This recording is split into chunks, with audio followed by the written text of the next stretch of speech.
Come here, son, nephew, young man. Let me holler at you. This is a video I've been wanting to make for a while now. Kids, it used to be common, real common, for kids to participate in something. Whether or not it's the sports and activities I mentioned today. Number one, it was very, very common. And I'm leading off with this for a reason concerning young men. It was super common for young men to participate in sports, but even in a suburb in the black community, it ain't nowhere near as popular as it used to be. But we darn near all passed through a karate dojo or a boxing gym. Some people stuck with it, some people didn't. Some people may not want to admit it, but it's true. And at the very least, Dad got in the backyard with you, or your uncle or somebody, and said, hey, put him up, let me see what you got.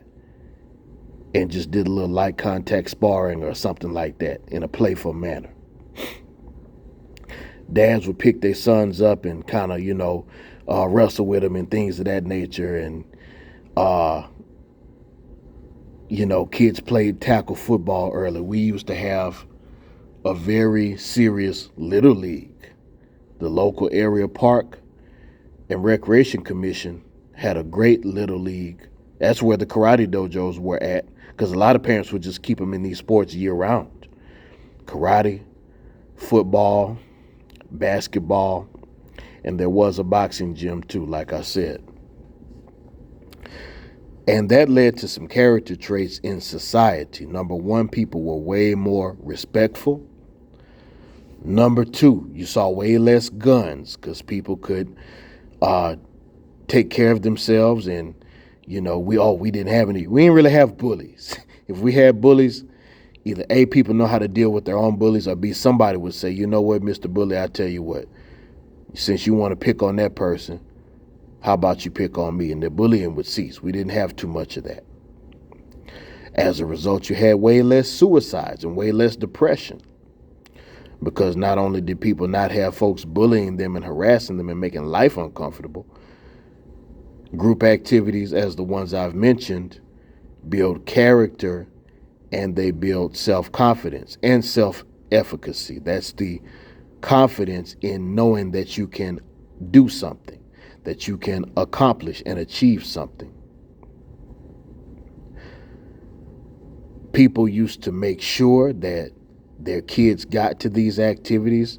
As a matter of fact, when I went to high school, you had mostly homeowners in the area, and these same attributes contributed to a sense of neighborhood, community, and school pride. And our high school was a basketball powerhouse, a football championship contender perennially, and we were competitive as an academic unit as well. And that made certain people upset, but that's a different story for a different day. So now we have broken family units, but as a result, what people don't realize about this whole single parenthood thing, and especially when you're volunteering to be a single parent, now you have less manpower for a child to be where they need to be. Now you're basically having to make a choice between working and between spending time with your kid. I know people don't like it, but I'm a single father, so you can't cancel me on this one because I'm talking about a situation I go through. I just recognize that I have to overcome it no matter what. It's important for a young man to understand in life, you can't always call on mama, you can't always call on dad, and you need to understand how to at least consider handling yourself and doing things as you can more and more for yourself as you age. No better place for that than in the boxing ring or with limited contact karate. And now Brazilian Jiu-Jitsu has gotten popular. When that bell rings and that other kid is trying to take your head off, and understand, kids at that age, we're talking like 5 and 6, they don't hit that hard to seriously hurt each other. But if they have those instincts that are developing, they're going to try. And that's a good thing, because number one, your kid needs to understand, hey, I got to get the job done. Whether it's a situation I like or not, whether it's comfortable or not. And when that bell rings, nobody's going to help me and nobody's going to save me. See, kids are lacking that today. They're waiting for somebody to save them. They're waiting for somebody to do for them, or they're just giving up. Win, lose, or draw. Your kid ain't got to spar but 3 solid rounds as a 5 or 6-year-old, and you have that instinct set for life where they understand at one point or another, I got to do what I got to do for myself. That is so valuable, because once a kid becomes a teenager, they've missed that developmental stage. Just like building stairs and leaving the bottom 2 or 3 stairs off, or the middle 4 or 5 stairs off. You got a hole in the staircase now. It can be fixed and rebuilt, but after the staircase has been built, you got to basically dismantle the whole thing and reassemble it, and hope it's going to have the same structural integrity that it would have had if you did it right the first time. That doesn't hurt anybody but the kids. And granted, football, basketball, those things have the same type of mentality. If you look at football in particular, these sports are based on combat, capturing your opponent's territory, protecting a package, protecting a particular individual, working as a team, strategy, understanding what it's like to win as a team, understanding what it's like to lose as a team. Some people start winning too early, and then they have to learn how to lose, and then some people have to build their way up to winning. Both have their challenges, and depending on who you are and where you are, your child could see either one. One thing I dislike, and I think it's because people don't understand.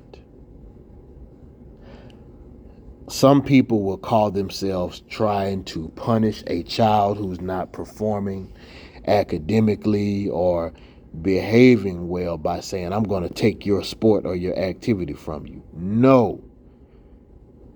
You do the opposite. You work with the coach and you tell your coach. It really needs to start with the child's father. We're talking about young men here. Really, you need to start with dad. But you can work with the coaches and say, okay, my son has subpar grades for whatever our standard is. He needs to run some extra suicides, do some more push-ups, go through a routine he doesn't like till them grades get up. That's how you do that. You don't teach the child, oh, okay, now I can bail out and not keep building my character when I'm underperforming. No, you have to make more adversity for them in a controlled environment, because that's what life is going to be like. You take them out of that activity, you're going to get the negative effect. And see, this is real easy when you're a single parent, because now you don't have to put that extra work in to help your child build in that area. That's really what some parents are doing. I don't know you, so you shouldn't take it personal. But if that's what you're doing, think about what you're doing. Those children need those activities. But some parents just really want to say, I don't want to get up on Saturday morning, so let me look for an excuse, so I don't have to get up and take my child to this activity and sit through it. And that's a doggone shame, because that hurts the kid. And you got a lot of parents out there like that. You be careful, young men, who you create children with. You better watch and vet folks closely and make sure their families are on the up and up, and that their moral compass is on the up and up, and that you have the same values, and that this isn't just somebody who's telling you they think one way, and next thing you know, you're having a battle in your household for something that should be a simple concept, like making sure that your child is involved in extracurricular activities. Free game, free game. You have these kids with these people, and you're stuck with them for 18 years, and you and your kid could be going through hell. Vet carefully. Understand that your seed is valuable. You don't want to be in a position to have to battle to make your kid a decent person behind some petty stuff, behind somebody who wants revenge on you and all this kind of stuff. You got to make sure that the environment for you and your family and your child is one that's going to be conducive to you being able to grow healthy and wealthy and in a happy manner, and that your child is able to function in society. If your child or you don't see value or merit in sports, ROTC is a great way for a child to learn discipline and structure. You can find robotics and coding darn near anywhere. There's always some type of program in darn near every community to get your child involved in something. And you know what? If it ain't there, maybe you need to start it. I remember the third sport I could involve my son in when he was 6 was track and field. And what ended up happening was this team that I involved him in had nothing but sprinters. The team needed the points for long distance running and had no distance runners because they didn't have a distance running coach. So I volunteered to coach. I volunteered to put my son in a long distance event. I even offered to coach the other kids, but the other parents didn't want to put their kids in that long of a distance in the hot sun in the summertime. But my son and I took advantage of it, and he won a gold medal his first time out at the Junior Olympics for USA track and field. None of the other kids in the entire Louisiana and Mississippi wanted to put their 6-year-old, in that 115-degree heat. Oh no, my baby can't run in that type of heat. My son said, Dad, I'm ready. But he had a father who understood the importance of these activities. And if he ain't learned nothing else in life, he knows if you just show up, if you train hard, even if it's excruciating, because he cried, he complained, he even had asthma at that point. But what he didn't realize was by building his lung capacity and his VO2 max, you can look up that term to see what it means, but it's basically the volume of oxygen that your lungs can hold. We essentially killed off his asthma, and he got an important victory in life because we involved him in an activity and didn't take him out of it and didn't let him quit. I'm going to make some more videos about this subject matter because the next thing you need to understand is there are some kids who miss this opportunity in life. And because they miss it, because they miss this important developmental stage, then they have to figure out things like that staircase analogy that I used earlier. They want to walk up the stairs, but dang, some of the steps are missing. So what do I do? So if you check back tomorrow, I'm going to describe how young men can correct this particular error in life, because it is an error. It's unfortunate, but that's what it is. I'm going to show you how the kid may suffer, because I had a gentleman who commented on my page about a month ago, and really this video is for him because he missed those opportunities. And he was talking about group activity at work and group responsibilities at work. And he's like, dang, I hate this. The first question I asked him was, did you play sports in school? I knew the answer was no, but he responded no. So now he's having to learn these things at a later age. And it's not that it can't be done, but it's going to be awkward and more difficult than it should be, but it can be done if a person wants it to be done. We're almost at 500 subscribers. Please like the content. You can dislike the content. That's fine too. I can't make you like anything.